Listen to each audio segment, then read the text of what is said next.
검사를 이렇게 신문할 줄이야 내가 상상을 못했네. 나도 던질 것 같습니다.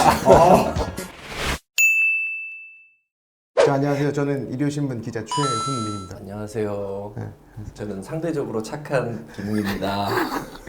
여러분들이 저희 되게 친한 것 같이 보이겠지만 오늘 처음 만났어요, 진짜로. 제가 국회의원분들을 되게 무서워해가지고 잘 못 봐요. 저 권력자에 대한 약간 진짜요, 이거는 약간 택동설을 하고 계시네. 근데 사실은 제가 이거 아까 말씀 안 드렸는데 회사에서 추석 특집을 저희가 주간지니까 맞아.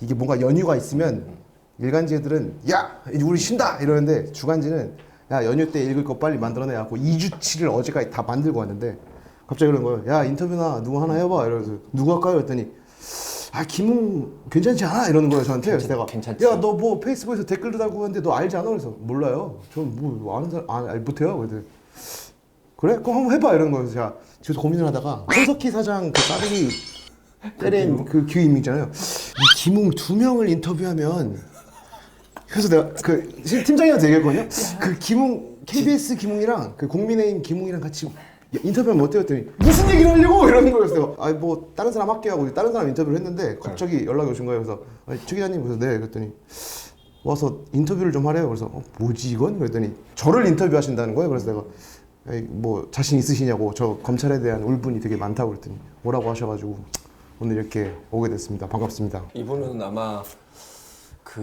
항상 모든 논란과 화제 중심에 계신 분이죠. 기사를 잘 안 봐요 사람들이 제 기사를. 네, 그래서 뭐 조회수 편당 조회수는 많이 나오는 편인데 근데 가끔씩 이제 터지는 빈도가 맞다. 있으면 또 쟤야 약간 이러는 거예요. 그래서 내가 야 나는 늘 그렇게 열심히 살았는데 맞아요.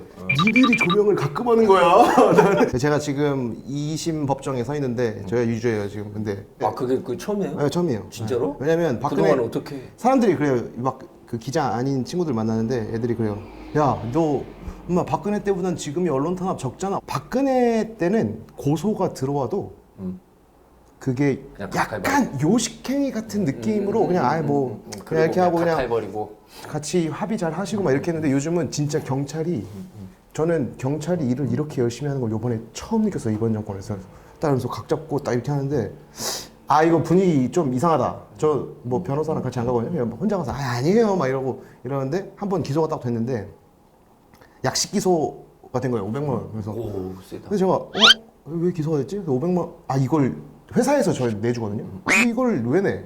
나는 죄가 없는데. 그래서 쌈박질을 한번 하자 해서 정식 재판을 청구를 딱 했는데 그때 변호사님을 처음 이제 저도 공판에 서니까 변호사님한테 이제 막 얘기를 하다가 근데 이걸로 도대체 왜 500이나 줬을까 막 그러시더라고요. 그래서 내가 얘기를 해보래요. 그래서 뭐 제가 그때 막 사실 확인하려고 몇 군데를 찾아갔거든요. 근데 보통 기자들 전화 한 통하고서 전화 안 받냐고 그냥 쓰거든요. 근데 제가 그 몇 군데 간 거를 다 소명을 하는데 그 검사님이 야 그래도 뭐 제대로 확인을 했었어야지 막 이러는 거예요. 막 출국 증명서를 떼어봐야 되지 이러는 거예요. 그래서 내가 그거 뗄 수 있었으면 내가 지금 잡아 넣었을 국회의원이 몇 명인데.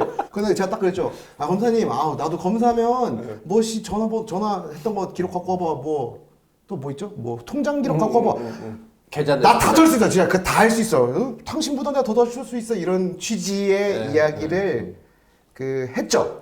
그랬더니 여러분 절대 검찰에 가서 그렇게 이야기하시면 그래서 제가 얼굴이 흑빛으로 약간 변하시는 거예요. 그래서 내가 이거 뭐지? 근데 기소가 딱 되니까 그 얘기를 이제 변호사님한테 해드렸거든요. 변호사님이 아이고 이러는 거예요. 그래서 왜요? 그랬더니 그게 분위기가 사실 그게 아니다. 그래서 이게 2,300 얹어졌네. 변호사분의 그런 컨설팅이 법률적으로 반성의 기미가 없는 거예요. 그 반성의 기미가 없는 거. 당연히 반성 안 하죠. 제가 잘못한 게 없는데. 그러니까. 왜 반성해? 그럼 맞네. 반성의 기미가 없는 거. 저는 태생이 좌파야. 난 잘못한 거 없어. 이 사회가 잘못된 거고 취미가 아니지. 잘못했어. 검찰 개혁이 잘못된 거. 검찰이 잘못한 거야. 그래서 근데 제가 적폐 같아요. 저는 쌓여 있죠. 근데 제가 그래서 사회부 생활을 한 번도 벗어난 적이 없어요. 사회부에서 맨날 저만 굴린단 말이에요. 그게 아니고 딴 데서는 오지 말라 그러잖아.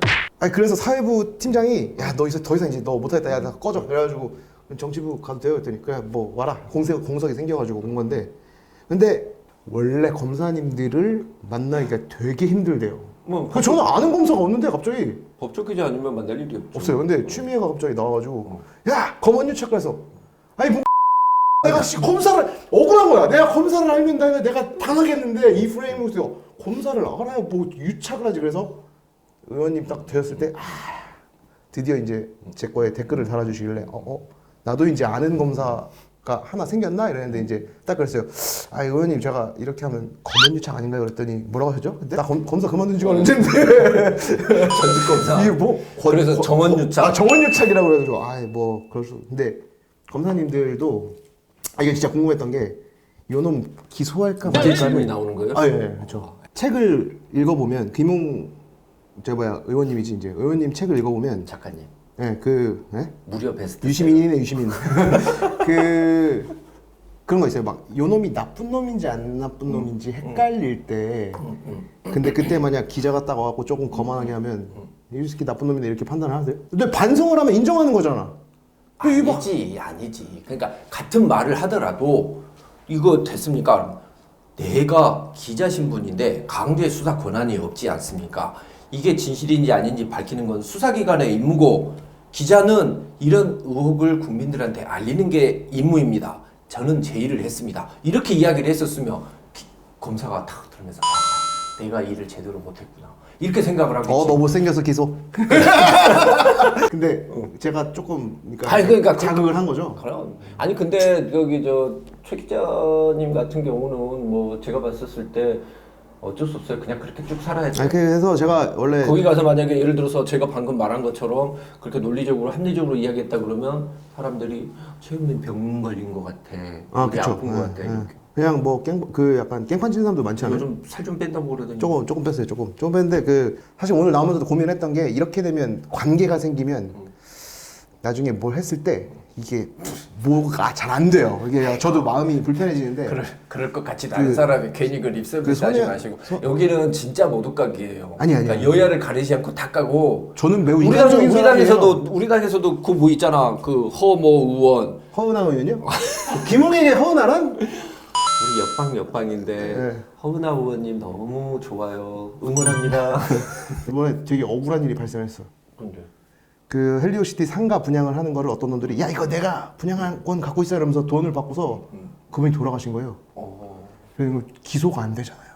그러니까 공소권 없으면 끝나. 공소권 없으면 끝났는데 그 아들 딸이 그 돈을 슈킹한 흔적이 있으니까 피해자 입장에서 막 죽으려고 하는 거예요. 저한테 전화해서 아유 최현민 기자님 뭐 한 번 만나서 소주 한잔 하시면은 제가 뭐 이 얘기를 해드린대요. 그래서 내가 아니 그냥 해주셔도 돼요. 뭐 소주를 마셔. 그래서 그냥 주세요. 그랬더니 주셨는데 너무 억울해서 막 이렇게 하신 거예요. 제가 야 이거 송파? 배현진이지? 그러니까 김웅은 솔직히 생각이 안 났어. 죄송해요. 접고 이제 다음 포맷으로 갑시다. 그 강동구 쪽이신 줄 알고 착각하고 있었다가 야, 이 빛나는 송파 김웅입니다. 내가 거기 페북에도 그렇게 써놨는데 페북 잘 안 봐가지고 그래서 남의 거 잘 안 봐요. 제 거만 봐요. 그리고 저 이것도 궁금했는데 그 검사님들이 뭐 하다가 뭔 수사를 하잖아요. 그럼 그 사람이 죽잖아요. 근데 공소권 없음으로 끝내더라도 그 주변에 흩어져 있는 의혹들이나 그거를 이렇게 받아간 사람들이 있으면 거기까지 왜 안 들어가는 거예요? 그게 그냥 어떤 우리 수사 범위가 한정이 돼 있어요. 그러니까 왜 한정을 해요, 그걸? 왜냐하면 수사기관은 이게 공권력 중에서 제일 무서운 공권력이에요. 그러니까 군사력 빼고 개인한테 어떤 기본권을 침해할 수 있는 가장 그 큰 힘을 가지고 있는 게 수사기관인데 개인의 삶에 대해서 아무 때나 어떤 부분에나 막 들어갈 수 있게 하게 되면은 기본적으로 그 사람이 살고 있는 그 삶이라는 게 파괴되는 거예요. 그렇기 때문에 형사소송법은 만들어진 이유가 뭐냐면 수사를 잘하기 위해서 만들어지는 게 아니고 수사를 어렵게 하고 그러니까 방지턱을 계속 만들어 놓는 게 그게 형사소송법이에요. 그러니까 뭐 미란다 원칙 같은 경우도 보면 미란다 원칙에 나오는 그 미란다가 그 아동을 납치해서 성폭행을 한 사람인데 그 사람한테 뭐 진술 거부권이나 변호인 조력권 이야기 안 해줬다고 해서 석방을 한 거거든요. 그럼 사람들이 야 이게 정의에 반하지 않느냐라고 이야기를 하는데 그 의미는 뭐냐?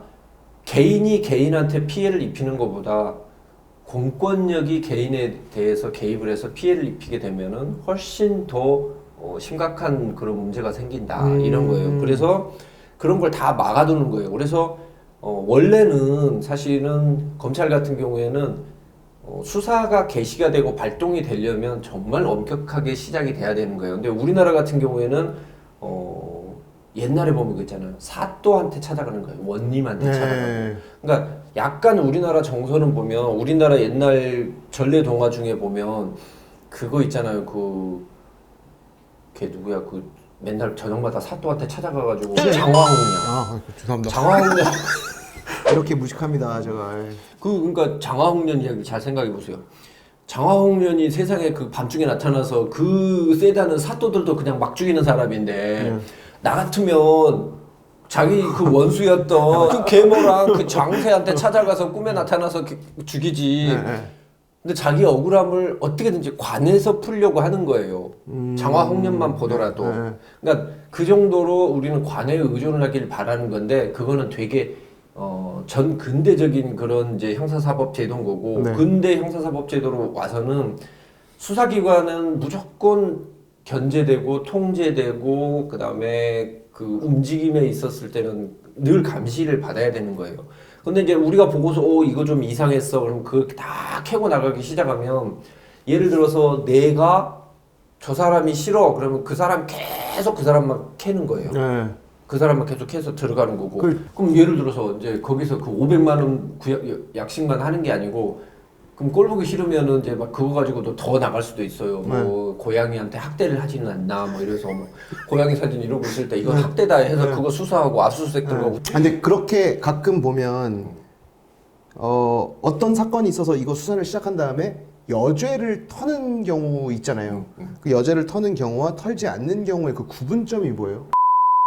이 사건 말고 더 약간 큰 사건이 있어요. 그래서 그거 의혹이 있어서 이제 전화를 했을 때 그분이 저한테 그냥 카투사 아니세요? 했더니 제 개인 정보가 뭔지 아시냐고요. 책이자만 비밀이야 그딴 거 있어. 얘가 나쁜 짓 했으면 그냥 바로 가는 거잖아.